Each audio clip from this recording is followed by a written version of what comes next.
Hi, my name is Eileen Mostricht, and today I wanted to talk about the situation where you have a married couple that has a homestead, but only one spouse's name is on the deed.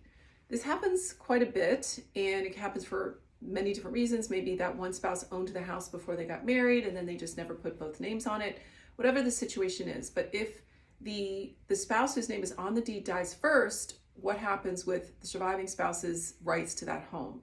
So the surviving spouse has a couple options. They can either take a life estate in the home, meaning they get to live there for the rest of their life, and then when they pass away, the house will then be owned by the kids.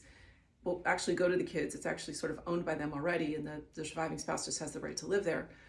Or the surviving spouse can elect a 50% tenancy in common interest.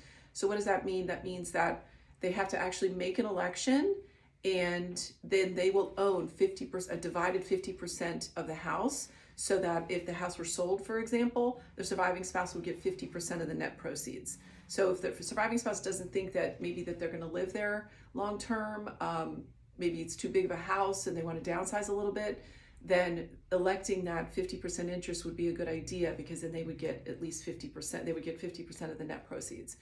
So if you want to rectify that situation and put both spouses on the deed, that's something that you can do pretty easily. Just come to a lawyer. It's a relatively simple deed where the spouse who's on the deed just deeds it to the spouse's husband and wife. And then when one spouse dies, the other one will own it 100% automatically.